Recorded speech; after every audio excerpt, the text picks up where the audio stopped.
Welcome to my YouTube channel. आज मैं आपको क्लास 10th के लिए उर्दू के सबक नंबर 11 की क्विक रिवीजन करवाऊंगी, ताकि जिन बच्चों की अभी तक एग्ज़ाम की तैयारी नहीं हुई है, कम टाइमिंग में उन बच्चों की भी एग्ज़ाम की पूरी तरीके से तैयारी हो जाए। तो बच्चों, बिना टाइम वेस्ट किए पढ़ना स्टार्ट करते हैं। सबक नंबर 11 एक गज़ल है। गज़ल का नाम है लाई हयात आए, कज़ा ले चली चले, और इसके शायर हैं शेख मोहम्मद इब्राहिम ज़ौक़। तो बच्चों, जैसा कि आप सभी जानते हैं कि एग्ज़ाम में किसी भी शायर या मुसन्निफ़ का तारुफ़ आपसे ज़रूर पूछा जाएगा। तो सबसे पहले हम शायर के तारुफ़ को ध्यान से समझेंगे। शेख मोहम्मद इब्राहिम ज़ौक़ की पैदाइश 1788 में हुई और इनका इंतकाल 1854 में हुआ। याद रहेगा, शेख मोहम्मद इब्राहिम ज़ौक़ की पैदाइश 1788 में हुई, इंतकाल 1854 में हुआ। ज़ौक़ का असल नाम शेख मोहम्मद इब्राहिम था। याद रखोगे, ज़ौक़ का असल नाम शेख मोहम्मद इब्राहिम था।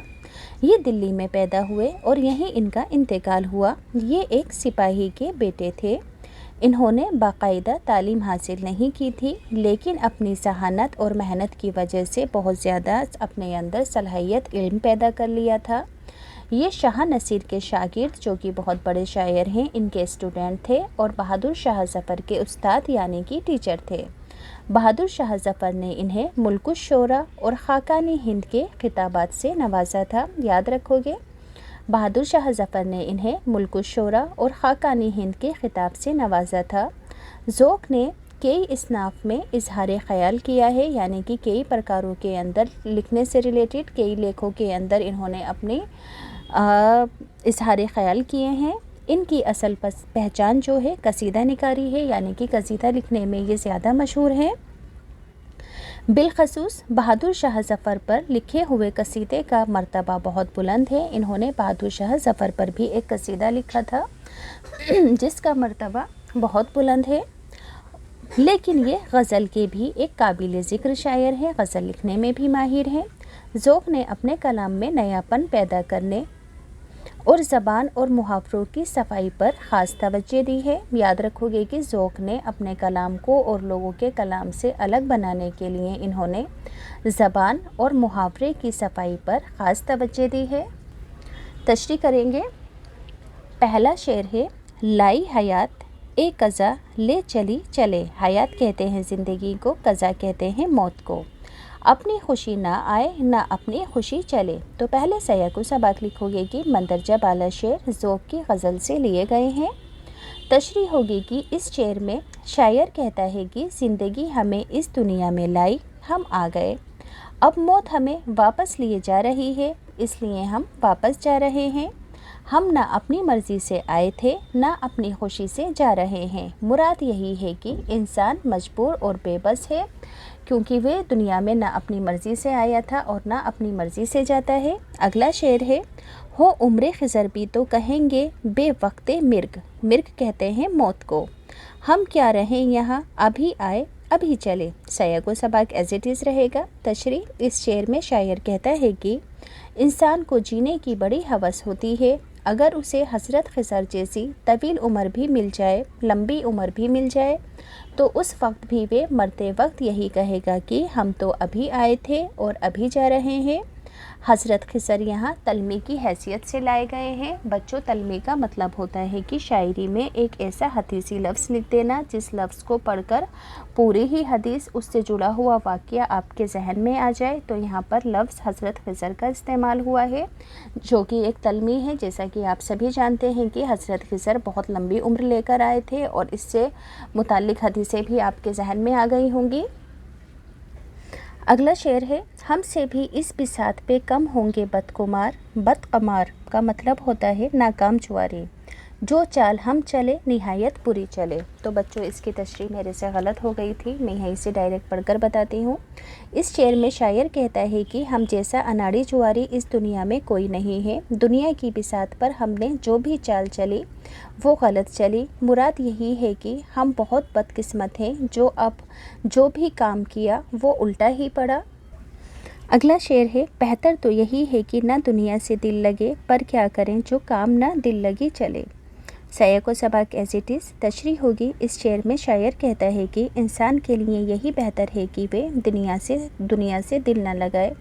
دنیا کی رنگینی کی وجہ سے انسان نہ چاہتے ہوئے بھی اس سے دل لگانے پر مجبور ہو جاتا ہے۔ اگلا شعر ہے، نازا نہ ہو خود پہ، جو ہونا ہے ہو وہی، دانش تیری نہ دانشوری میری، نہ میری دانشوری چلے۔ تو اس شعر میں شاعر کہتا ہے کہ اے غافل انسان، اپنی ہوشیاری اور عقل پر اتنا غرور نہ کرو، یہاں نہ تیری عقل ہی کام آئے گی نہ میری ہی عقل کام آئے گی، بلکہ جو ہونا ہے وہی ہو کر رہے گا۔ اب بچوں اس چیپٹر کے ٹیکسٹ بک کے کوشچن آنسر ہیں، تو ٹیکسٹ بک کے کوشچن آنسر پڑھ کر سنانے سے پہلے ایک چھوٹی سی بات بتانا چاہتی ہوں۔ جن بچوں کو اسٹیشنری کے خاص پروڈکٹ خریدنے کا شوق ہے، جیسے کہ آٹومیٹک شارپنر، اریزر کا سیٹس وغیرہ، مگس وغیرہ، گفٹ آئٹم خاص، تو یہ سبھی چیزیں آپ کو بچوں آف لائن نہیں ملیں گی، یہ چیزیں آپ کو صرف آن لائن ہی مل سکتی ہیں اور بالکل کم قیمت پر ملیں گی۔ میں لنک ڈسکرپشن پر ڈال دوں گی، آپ وہاں سے جا کر خرید سکتے ہو۔ بچوں بہت ہی اچھی خاص چیزیں ہیں، آپ ایک بار دیکھنا ضرور۔ اس کے علاوہ ایک بیبی سیفٹی بیلٹ ہوتی ہے، جیسے کہ آپ اور آپ کے چھوٹے بھائی بہن کسی بھیڑ بھاڑ والے علاقے میں جاتے ہیں تو اس بیلٹ کو آپ اپنے چھوٹے بھائی بہنوں کے ہاتھوں میں باندھ سکتے ہیں، تاکہ آپ ایک دوسرے سے جدا نہ ہوں، خدا نہ خواستہ کہ ایسا ہو، مگر پھر بھی سیفٹی کے لیے ہمیں یہ بیلٹ ضرور خریدنی چاہیے۔ تو یہ بیلٹ بھی آپ کو آف لائن کہیں نہیں ملے گی، یہ صرف آن لائن اویلیبل ہے، جو کہ ڈسکاؤنٹ پر ہے، آپ وہاں سے جا کر خرید سکتے ہو۔ تو بچوں پڑھنا اسٹارٹ کرتے ہیں۔ کوشچن آنسر سوال 1، پہلے شعر میں شاعر کیا بات کہنا چاہتا ہے؟ شاعر کہتا ہے کہ وہ نہ تو اس دنیا میں اپنی مرضی سے آتا ہے نہ اپنی مرضی سے جاتا ہے، بلکہ زندگی اسے یہاں لاتی ہے اور موت اسے یہاں سے لے جاتی ہے۔ سوال 2، ابھی آئے ابھی چلے سے شاعر کی کیا مراد ہے؟ ابھی آئے ابھی چلے سے شاعر کی مراد ہے کہ زندگی کا مختصر یعنی کہ 4 روزہ ہونا۔ اگلا سوال ہے، دنیا سے دل لگانے کے کیا معنی ہیں؟ دنیا میں پوری طرح ڈوب جانا، دنیا کی علاشیوں اور مادیت پرستی میں اس قدر ڈوب جانا کہ آخرت کا خیال نہ رہے، مناسب نہیں ہے۔ اگلا سوال ہے، شاعر نے عقل پر فخر کرنے سے کیوں منع کیا ہے؟ تو تقدیر کے آگے کسی کی دانشوری کام نہیں آتی، تقدیر کے آگے تدبیر بھی بے معنی ہو جاتی ہے، اس لیے شاعر نے عقل پر فخر کرنے سے منع کیا ہے۔ اگلے سوال ہے گرامر سے ریلیٹڈ، جو کہ امپورٹنٹ کوشچن ہے، اسی چیپٹر کے ہیں۔ ردیف کسے کہتے ہیں؟ تو بچوں ردیف کسے کہتے ہیں؟ تو قافیے کے بعد آنے والے وہ الفاظ جو بار بار دہرائے جاتے ہیں ردیف کہلاتے ہیں۔ یاد رکھو گے کہ قافیہ کے بعد آنے والے وہ الفاظ جو بار بار دہرائے جاتے ہیں ردیف کہلاتے ہیں، جیسے کہ ابن مریم ہوا کرے کوئی، میرے دکھ کی دوا کرے کوئی۔ تو دیکھو اوپر بھی کرے کوئی، نیچے بھی کرے کوئی، ایک جیسے ہیں دونوں ہی مصروں میں، تو یہ کیا ہے؟ ردیف ہے۔ تو اس شعر میں کرے کوئی ردیف ہے۔ اگلا سوال ہے، قافیہ کسے کہتے ہیں؟ مثال دے کر سمجھائیں۔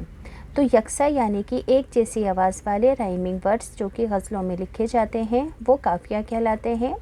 تو لکھو گے یکساں آواز اور یکساں حروف پر ختم ہونے والے الفاظ قافیہ کہلاتے ہیں۔ یاد رکھو گے یکساں یعنی کہ ایک جیسی آواز اور ایک جیسے حروف پر ختم ہونے والے الفاظ قافیہ کہلاتے ہیں، جیسے کہ ابن مریم ہوا کرے کوئی، میرے دکھ کی دوا کرے کوئی۔ تو اس شعر میں ہوا اور دوا کیا ہے؟ دونوں ہی رائمنگ ورڈز ہیں اور ایک جیسی آواز والے ہیں۔ نیچے لکھے ہوئے لفظوں کے متضاد، حیات کا وفات، خوشی کا غم، بہتر کا بدتر، مرگ کا۔ حیات مرگ کہتے ہیں موت کو، بری کا مطلب ہے اچھا،